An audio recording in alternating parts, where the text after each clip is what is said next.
Bienvenue sur Africa 24 dans cette nouvelle édition du Non-Stop Info. Voici les titres de l'actualité.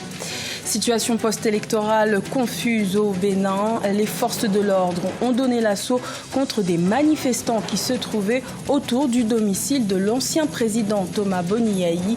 Des tensions nées des élections législatives du 28 avril dernier auxquelles l'opposition n'a pas participé. Sommet extraordinaire ce jeudi 2 mai des pays membres du G5 Sahel à Ouagadougou, la capitale burkinabé.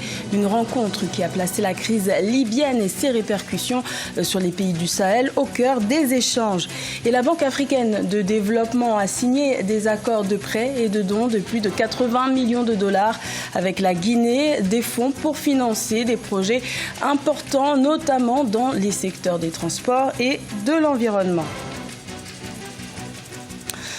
Mais tout d'abord, la mission de la paix de l'ONU au Sahara occidental, la MINURSO, a été renouvelée pour une durée de 6 mois le 30 avril. Le texte a été approuvé par 13 voix sur 15 que compte le Conseil de sécurité de l'ONU. Les 2 pays qui se sont abstenus sont la Russie et l'Afrique du Sud. L'Afrique du Sud, soutien incontestable du Front Polisario, reproche aux États-Unis de favoriser le Maroc dans ce conflit qui l'oppose au Front Polisario.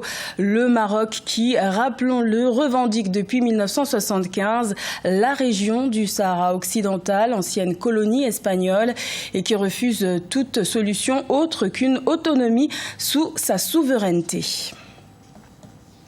Retour au calme ce vendredi 3 mai au Bénin après la journée agitée de ce jeudi à Cotonou.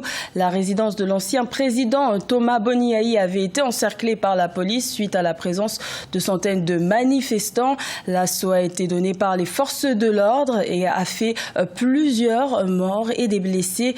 Ces événements surviennent après l'annonce le 30 avril du taux d'abstention record aux élections législatives du 28 avril qui n'ont pas connu la participation de l'opposition. Graziela Tchakounté. Cotonou s'est réveillé ce jeudi avec une intensification des échauffourées de la veille autour du domicile de l'ancien président Boni-Yayi. Les manifestants qui ont occupé les abords de ce domicile depuis la veille ont intensifié leurs mouvements et sont prêts à en découdre avec la police et l'armée pour protéger leur leader. Une scène de guérilla qui a duré plusieurs heures avant que la situation ne tourne en faveur des forces de l'ordre. À travers la manifestation des populations, voilà un chef d'État qui est élu et qui a oublié que c'est le peuple qui l'a élu et qui est en train de massacrer son peuple. Ce qu'il a fait de trop, c'est qu'il a tenté d'arrêter l'ancien chef d'État Thomas Boni-Yayi. Et le peuple dit non, le peuple dit non à ça. Et nous disons il doit dégager. Il doit dégager parce que le pays ne lui appartient pas. Le pays n'appartient pas à Pakistan. L'opération commando de ce jeudi n'a pas manqué de faire des victimes. On annonce 4 morts et plusieurs blessés par balle, dont les rangs des manifestants. Les abords du domicile de l'ancien président, désormais encerclés.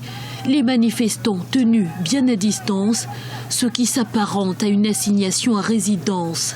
Pour le ministre de l'Intérieur, il ne pouvait en être autrement. On ne peut tolérer des actes de vandalisme. Ceux qui sont rassemblés en face de chez Boni-Yayi, en plus d'être ses partisans, ils sont aussi des vandales. Hier, par exemple, en attaquant le ministère du Travail, ils ont dérobé une trentaine de motocyclettes et 2 voitures. Ils se sont attaqués à des distributeurs de billets de banque. C'est tard dans la nuit qu'il y a eu quelques actes qui sont allés contre la consigne donnée. Probablement les militaires étaient débordés et ils allaient vers des points névralgiques comme la radio, comme des banques. On ne pouvait qu'agir de cette manière pour les retenir et les repousser. À l'origine de cette crise, l'élection législative du 28 avril dernier, où seuls 2 partis proches du président Patrice Talon ont été autorisés à y participer. L'opposition avait marqué son indignation et les anciens présidents ont appelé à l'arrêt du processus. Quelle sera la réponse de l'exécutif face à cette situation? La réponse dans les prochains jours.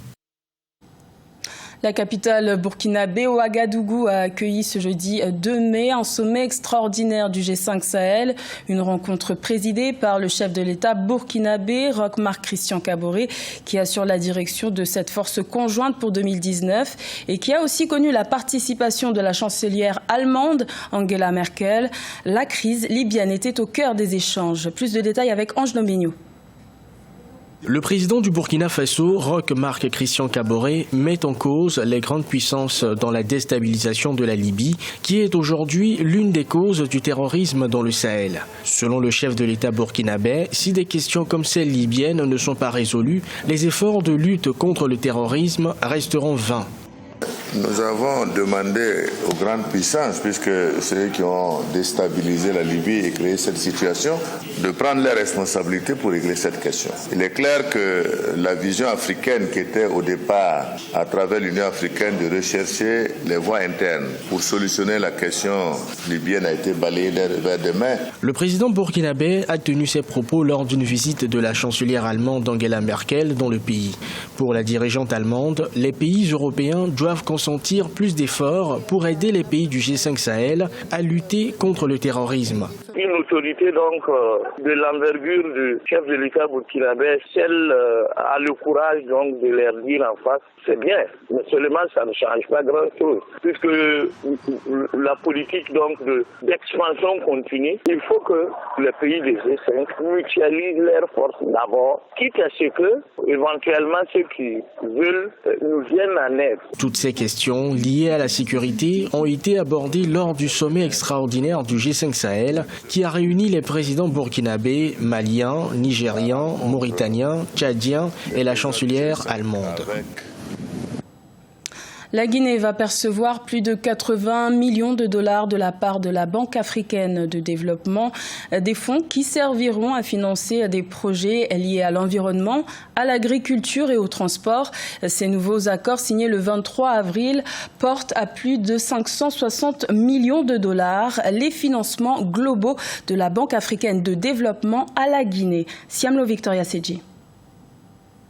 La Guinée tente de relever les défis des ODD, Objectifs de développement durable. Le gouvernement a récemment signé avec la Banque africaine de développement des accords de prêt de plus de 81 millions de dollars. Ce financement sera destiné au domaine des transports et de l'environnement et devrait aussi permettre de soutenir la résilience agricole. À noter que les pertes de production de maïs notamment sont estimées à près de 40% chaque année. La modernisation de l'agriculture guinéenne, c'est important. Aujourd'hui, vous avez de plus en plus de jeunes sortant de l'université qui se tournent de plus en plus vers l'agriculture. Il faut les encourager en mettant à leur disposition des moyens adéquats, des moyens adaptés pour leur permettre de produire plus. Ces dernières années, l'exécutif guinéen a lancé plusieurs chantiers infrastructurels impliquant le développement des champs miniers et agricoles. L'investissement de la Banque africaine de développement favorisera donc la poursuite de ces projets. Financé sur 4 ans, l'aménagement de la route Boké-Kebo devrait par exemple contribuer au renforcement de la production, à la réduction du coût du transport et des points de contrôle douanier. Pendant les 10 dernières années, à cause de l'absence des infrastructures routières, et cette production n'a pas impacté positivement le développement du pays. Le programme intégré de développement et d'adaptation au changement climatique dans le bassin du Niger, financé grâce à ces accords, lui permettra de récupérer 140 000 hectares de terres dégradées dans 8 pays, y compris la Guinée. 209 infrastructures hydrauliques seront également construites. Élan de solidarité aux Comores près d'une semaine après le passage dévastateur du cyclone Kenneth. Le dernier bilan fait état d'au moins 5 pertes en vie humaine, plus de 40 000 sinistrés et près de 10 millions d'euros de dégâts. Un impact considérable pour cet archipel de plus de 800 000 habitants. Zahra Mohamed Moutiou. Ici, des toitures arrachées et des arbres qui jonchent les routes. Et un peu plus loin, des installations électriques endommagées. Rares sont les villes de l'archipel à avoir été épargnées par le cyclone Kenneth, passé sur les Comores dans la nuit du 24 au 25 avril. Il a fait au moins 5 morts, 182 blessés et plus de 40 000 personnes sinistrées, principalement sur cette île de la Grande Comore. Ici, les bénévoles des associations tentent de mettre en place un plan d'aide d'urgence avec comme première cible les femmes enceintes et les enfants. Il y a eu l'association Moroni Nour qui m'a contacté pour venir entreprendre cette action avec un chèque de 1 000 € qui m'ont envoyé, avec qui on a pu faire les achats à AGK. Ces associations, l'unique aide à laquelle les sinistrés ont accès. La population déplore le peu d'implication des autorités officielles. Le gouvernement qui a acté en Conseil des ministres une cotisation obligatoire de 10% sur les salaires des fonctionnaires. Cette enveloppe d'urgence serait la contribution de tous les fonctionnaires de l'État et de tous les employés des entreprises d'État à hauteur de 10% de leur salaire qui sera mis à la disposition pour les urgences. Ponctionner les salaires des fonctionnaires. La décision a provoqué l'indignation des Comoriens des 3 îles. Levé de bouclier également de la diaspora pour qui, au lieu de précariser davantage ses salariés du public, l'État devrait revoir les hauts salaires du chef de l'État et de ses ministres. Dans le reste de l'actualité, la Fédération tunisienne de football a été condamnée par la FIFA à verser la somme de 554 000 € à l'ancien sélectionneur des Aigles de Carthage, Henri Kasperzak. Ce dernier avait été sélectionneur de la Tunisie de 2015 à 2017. Il avait été licencié en avril 2017 pour faute professionnelle. Le technicien a donc obtenu gain de cause dans son procès devant la FIFA qui l'opposait à son ancien employeur, la Fédération tunisienne de football. C'était le journal de la rédaction. Merci de l'avoir suivi. L'information continue sur Africa 24.